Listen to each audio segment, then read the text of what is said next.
L'industrie des missiles ukrainiennes a beaucoup évolué depuis le début de la guerre. Le pays a récemment dévoilé toute une série d'armes explosives impressionnantes, comme le missile Flamingo à portée étendue, et le SAPSAN, le tout premier missile balistique fabriqué en Ukraine. Maintenant, il y a une nouvelle addition à l'arsenal, une arme étrange au ventre rebondi que la Russie n'a aucune chance d'arrêter, et elle se dirige droit vers Moscou. Le nom officiel de ce missile reste à confirmer, mais les analystes l'ont vite surnommé Neptune Bouffi à cause de son apparence renflée. Ce surnom désigne une autre version du célèbre missile ukrainien Neptune. Le R-360 Neptune est une famille ukrainienne de missiles de croisière conçus par le bureau Luch à Kiev et entré en service dans la marine ukrainienne en 2021, un an avant l'invasion russe. Le Neptune original était uniquement un missile anti-navire. Conçu à partir de l'ancien missile anti-navire soviétique Kh-35, le Neptune offre une portée et des capacités supérieures. Il frappait des navires à plus de 270 km avec une ogive de 150 kg, causant de lourds dégâts à toute cible visée. Au début de la guerre, l'Ukraine a réalisé son besoin urgent de missiles pour cibler des objectifs terrestres, poussant ses ingénieurs militaires à agir. Modification du Neptune pour des attaques terrestres. Le développement de cette nouvelle version du Neptune capable de frapper des cibles au sol a été accéléré, et elle est entrée en service en 2023. Peu de temps après, l'Ukraine a commencé à chercher d'autres moyens d'améliorer ses missiles Neptune, avec des équipes de développement qui ont entamé les travaux sur la variante Long Neptune, à la fin de 2023, dans l'espoir d'étendre la portée du missile de 170 miles à plus de 600 miles. Après un certain temps, les travaux sur cette nouvelle variante à longue portée ont finalement abouti. Les premiers rapports officiels sur le Long Neptune en action sont parus plus tôt cette année, le président ukrainien Volodymyr Zelensky annonçant la fin du projet en mars 2025. Le Long Neptune est aussi apparu dans une vidéo Instagram publiée plus tôt cette année lors des célébrations de l'indépendance de l'Ukraine, montrant à quel point cette nouvelle variante est plus grande et plus large que l'original. À présent, un aperçu a été révélé d'un tout nouveau type de missile Neptune, qui semble également très différent de l'original. Le soi-disant Neptune Bouffi a été présenté à la délégation lituanienne à Kiev le 7 octobre. La délégation a aussi pu découvrir d'autres équipements militaires ukrainiens, tels que le drone Peklo, le bateau sans équipage Magura V7 et bien d'autres. Mais le nouveau Neptune se distingue comme l'équipement le plus intrigant exposé. Alors que le ministère ukrainien de la Défense n'a pas encore révélé de détails précis ni de spécifications techniques concernant ce nouveau Neptune, les photos publiées en ligne par le ministre de la Défense Denis Shmyhal ont déjà suscité de nombreux débats chez les analystes militaires. Jusqu'à ce qu'il y ait une confirmation officielle, d'une manière ou d'une autre, concernant ce nouveau missile Neptune, ses capacités ne peuvent être que supposées. Cependant, certains éléments sont presque certains. Il s'agit sans doute d'une nouvelle variante du missile Neptune, jamais vue. C'est évident du fait qu'il possède deux renflements proéminents de chaque côté de la section médiane du missile, juste devant les ailerons principaux. Ces renflements n'apparaissent ni sur le missile Neptune R-360 d'origine, ni sur aucune image ou vidéo du Long Neptune. On peut également faire une supposition éclairée sur la fonction de ces renflements. La principale théorie dans les cercles d'analyse militaire est que ces renflements proviennent de deux réservoirs de carburant conformes, ou réservoirs de carburant conformes fixés au missile. Les réservoirs de carburant conformes sont souvent installés sur des avions comme les chasseurs. Ils sont spécialement conçus pour s'intégrer au profil de l'avion, fournissant le carburant nécessaire pour parcourir de plus grandes distances, sans perturber de manière significative l'aérodynamisme. Il semble que ce soit le cas ici. Et les renflements du Neptune gonflé rappellent certainement le même type de protubérance incurvée que l'on voit sur certains modèles de chasseurs équipés de réservoirs de carburant conformes comme les Eurofighter Typhoon et les F-15X Eagle 2S. Il y a deux raisons principales pour lesquelles les forces ukrainiennes voudraient ajouter du carburant au missile Neptune. La première raison, et sans doute la plus probable, est d'augmenter la portée. Doté de deux réservoirs supplémentaires, ce Neptune modifié peut parcourir une distance bien supérieure à celle du R-360 standard. Il existe déjà une version longue portée du Neptune, le Long Neptune, qui peut parcourir plus de 600 miles avant d'atteindre sa cible. Cependant, le Long Neptune est nettement plus grand que le modèle standard. On dit qu'il mesure près de 20 pieds, soit plusieurs pieds de plus que l'original, qui fait environ 166 pieds de long. Le long Neptune est aussi plus large, certaines parties atteignant environ 20 pouces d'épaisseur, alors que l'original mesure 15 pouces qu'à son point le plus épais. Les longues Neptunes possèdent également des ogives plus grandes que les originales, atteignant 570 livres, soit presque le double de la taille de l'ogive standard du Neptune. Ces différences signifient que les longues Neptunes coûtent inévitablement plus cher à fabriquer et ne sont peut-être pas aussi faciles à lancer que les originaux. Ils nécessitent soit de nouvelles plateformes de lancement, soit des plateformes spécialement adaptées, ce qui demandera du temps, de l'argent et de la main-d'œuvre pour les fabriquer. Cependant, comme l'Ukraine utilise les Neptunes classiques depuis plus longtemps, elle possède déjà l'infrastructure pour les lancer rapidement et efficacement. Cela pourrait expliquer l'existence du Neptune gonflé. La taille exacte de ce missile reste inconnue, mais des analystes estiment qu'il serait plus proche d'un Neptune standard que d'un Neptune long. Cela signifie qu'il pourrait être tiré depuis les lanceurs des Neptunes classiques, mais atteindre une portée bien supérieure. Cela donnerait à l'Ukraine la capacité de frapper efficacement des cibles lointaines en Russie, sans dépendre uniquement de ses missiles Neptune. C'est précisément ce qu'a théorisé l'analyste Alek Katkov de Defense Express, lors d'un entretien récent avec Pavlo Novikov de Radio NV. Nous avons maintenant 3 Neptunes. Le R-360 standard, un missile anti-navire, le Long Neptune avec une portée de 1000 km, et le nouveau Neptune trapu, qui présente des renflements visibles sur les côtés. Ces renflements s'expliquent uniquement par l'ajout de réservoirs de carburant au missile. Ils ne sont pas largués, ils font partie de la structure du missile. Dépassant le diamètre standard, le Long Neptune est environ 15 mètres plus long et possède un diamètre plus grand, 50 cm contre 38 cm.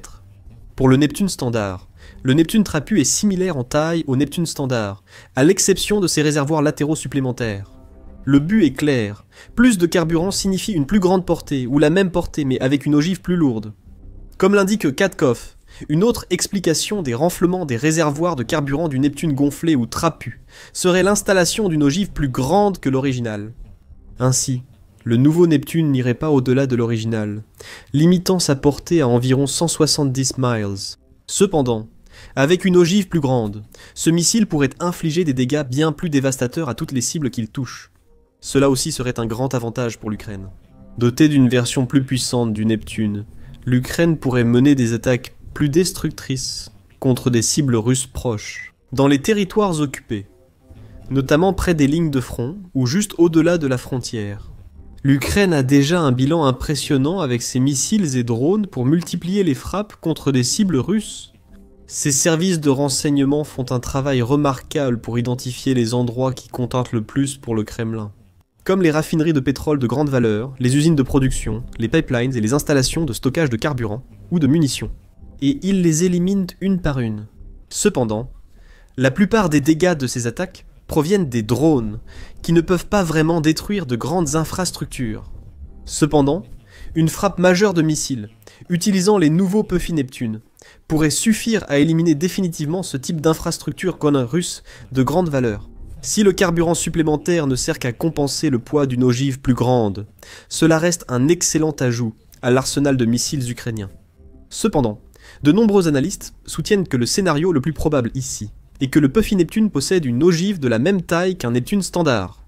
Les réservoirs de carburant servent seulement à augmenter l'autonomie. Cela offre à l'Ukraine une arme intermédiaire entre le Neptune original et le Long Neptune. Comme le dit Katkov, si le Neptune R-360 standard vole à environ 300 km et le Long Neptune à 1000 km, alors l'écart logique à combler se situe autour de 500 km.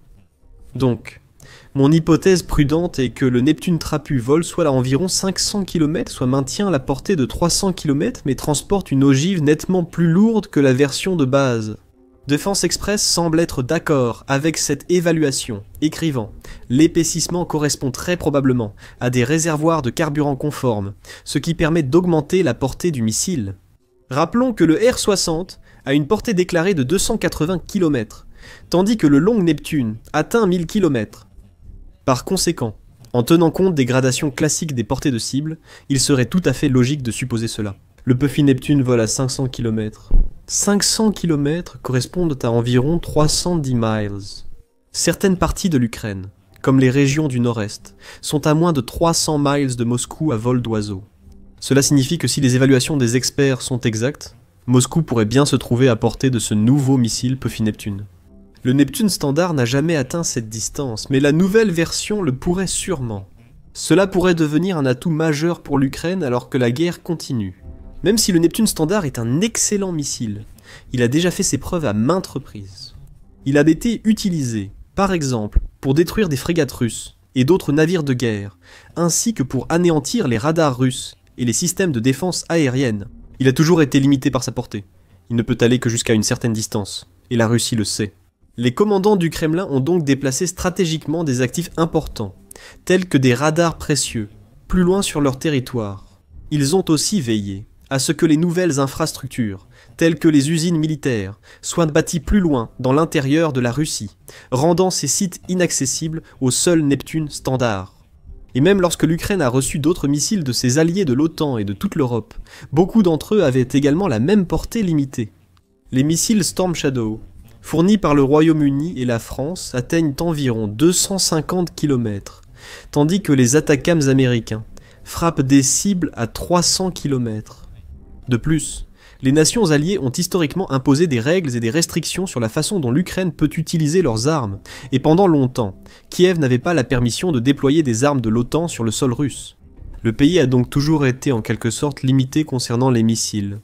C'est l'une des principales raisons pour lesquelles l'Ukraine a tant travaillé à améliorer ses programmes et capacités de missiles nationaux, présentant des nouveautés passionnantes comme le Neptune gonflé, le Neptune long, etc., pour franchir ces barrières et surmonter les obstacles qui se sont dressés sur son chemin depuis trop longtemps.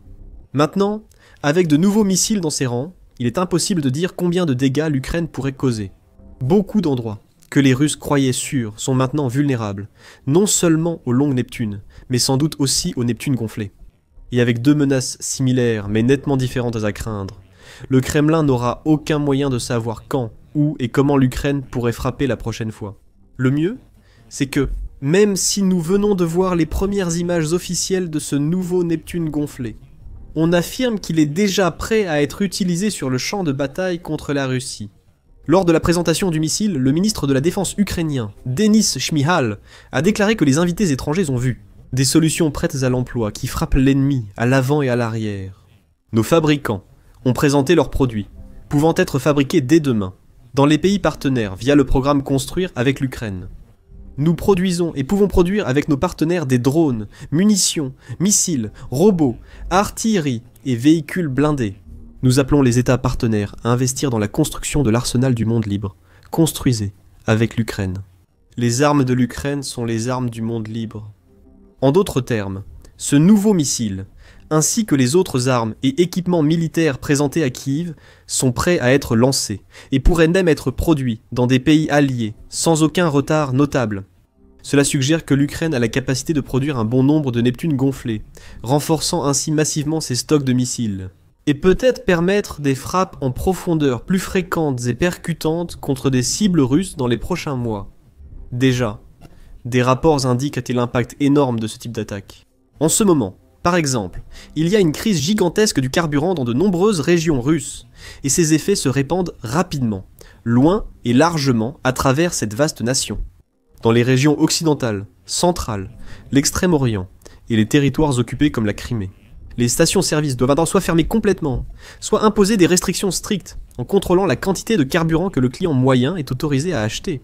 Certaines imposent des quantités limitées, d'autres réservent les achats aux détenteurs de cartes de fidélité. Beaucoup sont incapables de fournir la gamme habituelle de carburant ou des quantités suffisantes face à la forte demande. Les automobilistes russes patientent des heures juste pour acheter un demi-plein d'essence. Les prix sont également en train de s'envoler en ce moment. Et dans certaines régions, ainsi que sur le marché noir, les Russes pourraient devoir payer jusqu'à la moitié du salaire médian national rien que pour faire le plein de leur voiture. Ceci s'explique par plusieurs facteurs, dont les sanctions occidentales contre la Russie et l'arrêt des achats de pétrole russe par de nombreux pays européens et autres. Mais de loin, Le facteur le plus important, contribuant à la crise actuelle, est le fait que l'Ukraine a utilisé à plusieurs reprises ses drones et ses missiles pour cibler et frapper les raffineries de pétrole russes et d'autres infrastructures de l'industrie du carburant. L'Ukraine a souvent frappé des pipelines, des réservoirs de pétrole et des installations de stockage de carburant. Et la Russie n'a peut-être pas ressenti l'impact de ces attaques immédiatement, mais elle le ressent certainement maintenant. En fait, certaines estimations d'experts suggèrent que le pays a perdu jusqu'à 38% de sa capacité de raffinage de pétrole, ce qui représente environ 338 000 tonnes de pétrole chaque jour. La production d'essence a également chuté de façon spectaculaire, avec une baisse d'1 million de tonnes. Près de 70% de ces pannes et baisses de production sont dues aux attaques de l'Ukraine.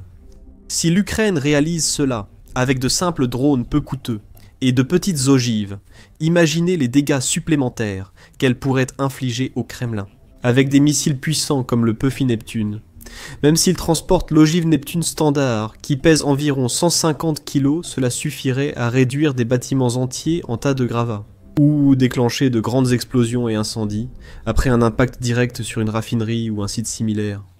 L'Ukraine pourrait aussi combiner des frappes de Neptune avec des drones pour se couvrir, comme le fait souvent la Russie lors d'attaques sur Kiev et d'autres villes, enchaînées avec les missiles pour achever l'ennemi. Il reste beaucoup à découvrir sur cette nouvelle variante de Neptune, et seule une confirmation officielle de l'armée ou du ministère de la Défense ukrainien permettra de connaître précisément sa nature et ses capacités. Il faut déterminer sa taille réelle pour voir comment elle se compare au modèle Neptune existant, par exemple, ainsi que sa portée maximale et la taille de sa ogive. Une confirmation est également nécessaire concernant la véritable utilité de ces renflements en forme de ventre sur le corps, même s'il est presque certain qu'ils dissimulent des réservoirs de carburant supplémentaires. Avec plus d'informations, il sera possible d'évaluer précisément le potentiel de ce missile et de prévoir son utilisation future.